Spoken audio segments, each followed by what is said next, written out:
दोस्तों आइए देखते हैं LIC के इंडेक्स प्लस प्लान से किस तरीके से हम करोड़ रुपए टैक्स फ्री रिटर्न्स के रूप में कमा सकते हैं, जिसका न्यूनतम शुरू होता है 25 रुपये प्रति माह से। सबसे पहले हम समझते हैं कि इंडेक्स प्लस प्लान है क्या। इंडेक्स प्लस प्लान में दो फंड ऑप्शन अवेलेबल हैं, निफ्टी 50 और निफ्टी 100। इन दोनों में आप इन्वेस्ट कर सकते हैं।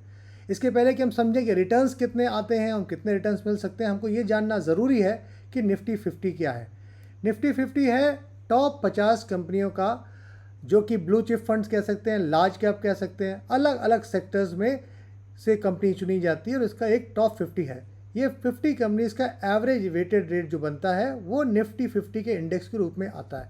अगर हम इसको देखें कि कौन सी कंपनियां इसमें हैं, तो इसमें HDFC bank, ICICI bank, Reliance, Infosys, Larsen and Toubro, Bharti, Bajaj, बहुत सारी अच्छी बड़ी बड़ी कंपनियां हैं और ये कंटिन्यू करती हैं। Tata steel, Asian paints, SBI, Cipla, यानी ये टॉप 50 कंपनीज हैं जो ट्रेडेड हैं और इसके जो वेटेड एवरेज आता है इसका इंडेक्स बनाता है। यानी ये अगर हम बोलें कि हम निफ्टी में इन्वेस्ट कर रहे हैं तो इनडायरेक्टली हम ये बोल रहे हैं कि हम टॉप 50 कंपनीज जो कि स्टॉक एक्सचेंज में ट्रेड होती हैं, हम उसमें पैसा इन्वेस्ट कर रहे हैं। अगर हम सेक्टर वाइज इसका डिस्ट्रीब्यूशन देखें तो financial sector, information sector, oil and gas, automobile, telecommunication, healthcare, power और बाकी सारे सेक्टर्स में इसको अच्छे से डिस्ट्रीब्यूट किया, यानी वेल डिस्ट्रीब्यूटेड इसका एलोकेशन रहता है। ऐसा नहीं कि एक सेक्टर में कोई मंदी आ गई या कोई प्रॉब्लम हो गई तो वो पूरा स्टॉक डूब जाए या इंडेक्स पूरा ख़राब हो जाए, इसीलिए ये पूरा वेल डिस्ट्रीब्यूटेड है।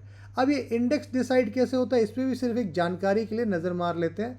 तो जो इंडेक्स वैल्यू बनती है वो बनती है जो भी करंट मार्केट वैल्यू है। अब करंट मार्केट वैल्यू क्या होती है, तो weighted total market cap of all 50 company, यानी जितना भी मार्केट कैप है सारी 50 कंपनियों का वो जो है टोटल मार्केट वैल्यू बनती है और उसे डिवाइड करते हैं बेस मार्केट कैपिटल से, यानी वो करता है कि weighted aggregate market cap of all 50 companies in the base period. यही तरीका जो है निफ्टी के लिए होता है, यही S&P इंडेक्स के लिए होता है और यही FTSE इंडेक्स के लिए फॉर्मूला यूज़ किया जाता है।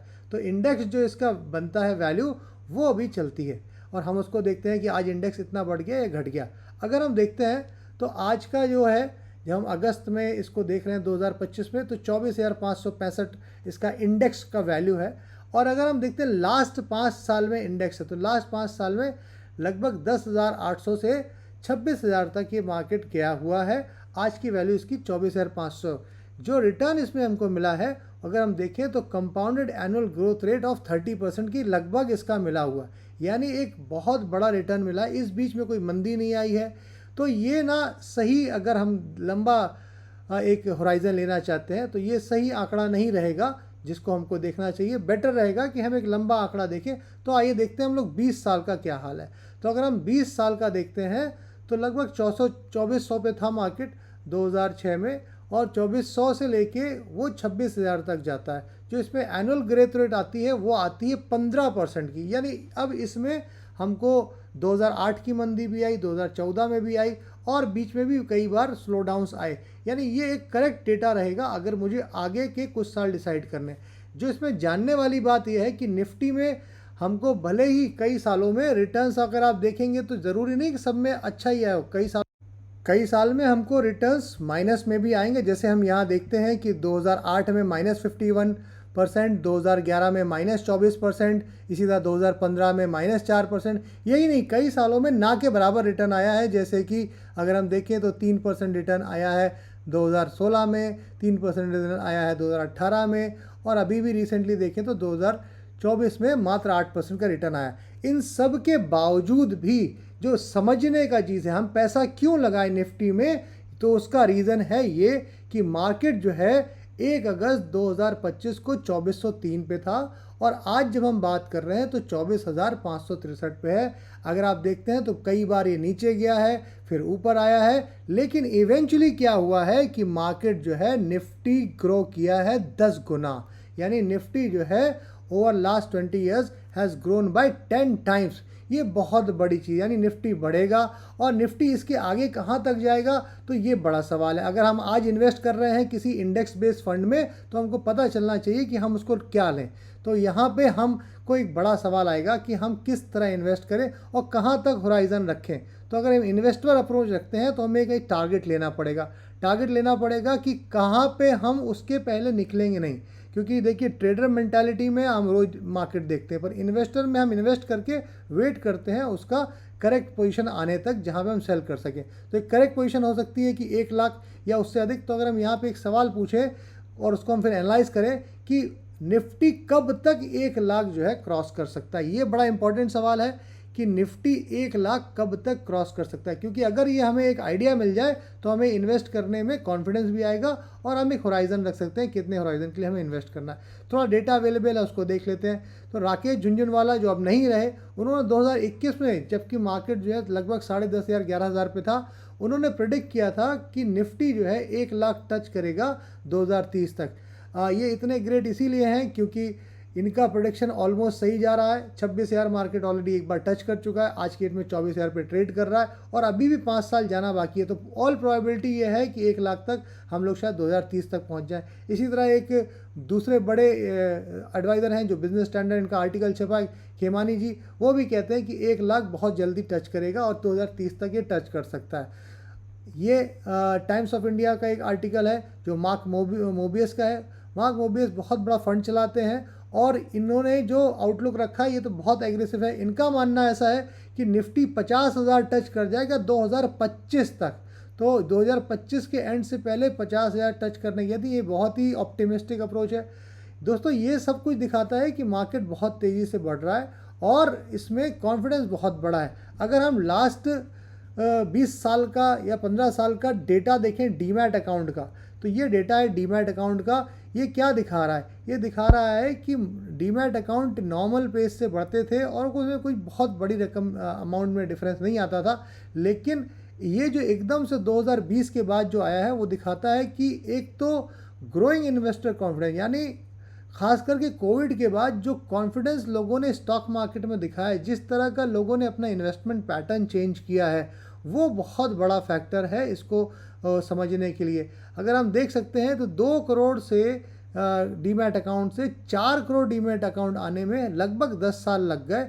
अगर हम उसको देखें तो लगभग 10% का एनुअल ग्रोथ आता है, 10 से कम ही आता है थोड़ा, लगभग 10% के आसपास। लेकिन 2020 से लेके 2024 तक जो है जो रिटर्न मिलती है वो 90% एनुअल ग्रोथ मिलती है, यानी लगभग 10 गुना रिटर्न्स बढ़ जाते हैं।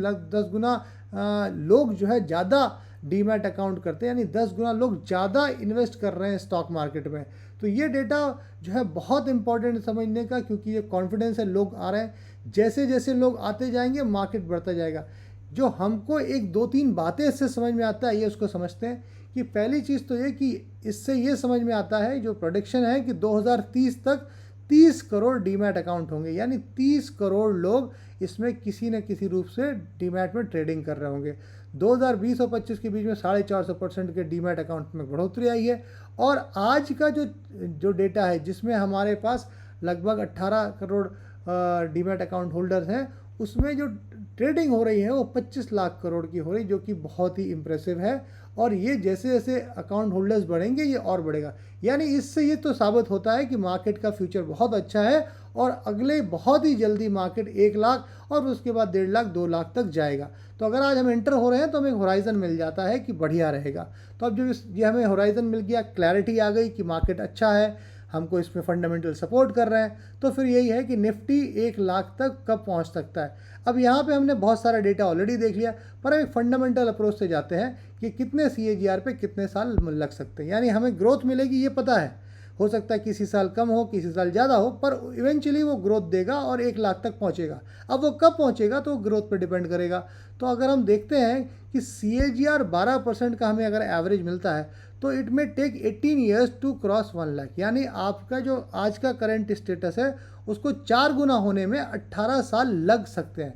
इसी तरह अगर हम 15% का CAGR मिलता है, जो कि हमें लास्ट 20 साल में मिला है, तो अगले 15 सालों में आज का जो मार्केट है 24,500, वो 1 लाख क्रॉस कर सकता है। इसी तरह 18% का अगर CAGR हमको मिलता है तो 12 साल लगेंगे, और अगर हमने करंट CAGR ऑलमोस्ट क्रॉस किया तो मात्र 6 साल में हम 1 लाख का लेवल क्रॉस कर सकते हैं। ये क्यों इंपॉर्टेंट? क्योंकि अगर मैं आज 24,000 पे एंटर हो रहा हूँ तो मेरा सारा पैसा 24,000 के उस पर लगा हुआ है, और जैसे ही वो इंडेक्स बढ़ता है मेरा सारा पैसा वो रिफ्लेक्ट हो, यानी जो रिफ्लेक्शन निफ्टी का आएगा वही रिफ्लेक्शन मेरे रिटर्न्स में आएगा, मेरे फंड के एक्यूमुलेशन में आएगा। जितना जितना निफ्टी बढ़ेगा उतना मेरा फंड है, क्योंकि मेरा सारा फंड कहाँ इन्वेस्टेड है? जी हाँ, निफ्टी 50 इन्वेस्टेड है। तो ये एक इंडेक्स प्लस जो हमारा प्लान है, इसमें क्या खासियत है? इसमें क्योंकि ये एक यूलिप प्लान है, ये म्यूचुअल फंड नहीं है, तो इसमें अलग रूल्स होते हैं। तो क्या है, आइए इसको समझ लेते हैं। पहले तो इसमें जो है 10 टाइम रिस्क कवर है, रिस्क कवर के 7 रिटर्न्स मिलते हैं, और क्योंकि जो इसमें रिटर्न्स मिलते हैं वो सारा रिस्क कवर के साथ आएगा। इसमें इन्वेस्टमेंट के ऑप्शन है निफ्टी 50 और निफ्टी 100, 2 फंड्स अवेलेबल हैं जिसमें आप जा सकते हो, और यही नहीं, आप जब भी चाहो कितनी बार भी आप दोनों फंड्स के बीच में स्विच कर सकते हो। तीसरी चीज़ है, क्योंकि इसमें रिस्क कवर है 10 टाइम्स, तो जो भी मेच्योरिटी आएगी, यानी जब भी आप इससे बाहर निकलोगे, चाहे आप सरेंडर करके निकल जाएं या आप इसको पार्शियल विड्रॉवल लें या आप मेच्योरिटी में इसको लें, तो जो भी पैसा आएगा, जो भी ग्रोथ आएगा, वो बहुत बेहतरीन तरीके से टैक्स फ्री आएगा। अभी आज की डेट में ऐसा कोई भी ऑप्शन अवेलेबल नहीं है कि आपको टैक्स फ्री म्यूचुअल फंड में या स्टॉक्स में मिल जाए, लेकिन यहाँ पे 2.5 लाख तक की अगर आप इनकम प्रीमियम भर रहे हो तो आपको जो भी रिटर्न आएगा, इररिस्पेक्टिव ऑफ द रिटर्न, वो पूरा टैक्स फ्री रहेगा अंडर सेक्शन 1010D। ये बहुत बड़ा चीज़ है, इसको समझना। इसके अलावा गारंटी एडिशन इसमें है, एनुअल प्रीमियम का कुछ परसेंटेज गारंटी एडिशन के रूप में यूनिट्स ऐड होती है 6वें साल, 10वें साल, 15वें साल, 20वें साल और 25वें साल में। इसी तरह पार्शियल विड्रॉल 5 साल के बाद निकाल सकते हैं, क्योंकि 5 साल का लॉक इन पीरियड होता है। इसी तरह जो भी इंसान या जो भी कस्टमर चाहे कि अगर मुझे उसे निकलना है, मार्केट में अच्छे रिटर्न्स मिल रहे हैं, तो after 5 years of lock in period बिना किसी चार्ज के, 0 चार्जेस के बाहर निकल सकते हैं। तो ये वो कुछ यूनिक पॉइंट्स हैं जो इंडेक्स प्लस के हमको बनाते हैं, जो कि इंडेक्स फंड में इन्वेस्ट करने के बावजूद हमको ये बेनिफिट्स उसमें साथ में मिलते हैं। अब एक ही चीज़ हमको समझनी है, थंब रूल है। जब आप आज एंटर कर रहे हैं या आप एंटर करने का सोच रहे हैं, तो आपको याद रखना है सबसे इम्पॉर्टेंट बात कि हमको निकलना कब है। तो निकलना के लिए जो मेंटालिटी है वो इन्वेस्टर मेंटालिटी रखनी है, ना कि ट्रेडर मेंटालिटी। ट्रेडर मेंटालिटी में होता है कि 10 डाला, 15 निकाला, 20 निकाला। ये नहीं सही है। सही है कि आज आप एक ऑब्जेक्टिव लीजिए, एक सपना लीजिए, बच्चों की पढ़ाई, अपना खुद का रिटायरमेंट, बड़ा घर, foreign travel, whatever you want to do, या बेसिक एक्यूमुलेशन आप करना चाहते हैं अपने रिटायरमेंट फंड के लिए, तो आप जो है एक लंबा होराइजन लीजिए, और ये देखिए कि हमको 1 लाख से पहले देखना नहीं है मार्केट की तरफ, सिर्फ पैसा इन्वेस्ट करते रहना। जब 1 लाख होगा तो उसके बाद हम देखेंगे फंड कहाँ जा रहा है। तो इसमें जो थंब रूल है वो क्या है कि स्टे इन्वेस्टेड, डोंट पैनिक। पहले तो आप जो भी इन्वेस्ट कर रहे हो, अब लगातार सिस्टमैटिक इन्वेस्टमेंट के हिसाब से करते रहिए।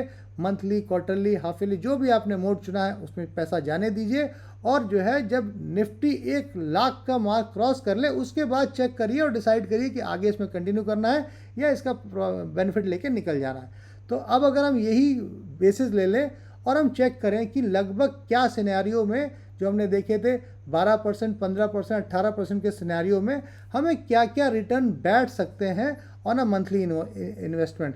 तो यहाँ पे अगर हम देखते हैं कि 2500 रुपये महीना कोई अगर इन्वेस्ट करता है तो साल का हो गया 30,000 रुपया, तो 10 साल का हो गया 3 लाख रुपया। अगर हम देखते हैं 20 साल, तो 20 साल में टोटल इन्वेस्टमेंट हुआ 6 लाख रुपए का, वहाँ पे उसको 21,61,000 रुपये मिल सकता है। 12% बहुत ही कम रिटर्न है, क्योंकि अब जो अवेयरनेस आई है उसके हिसाब से 18% या 20%, 25% का रिटर्न एक्सपेक्ट करना ज़्यादा बेटर है। लेकिन फिर भी अगर 12% लेते हैं तो 21 लाख का रिटर्न आता है।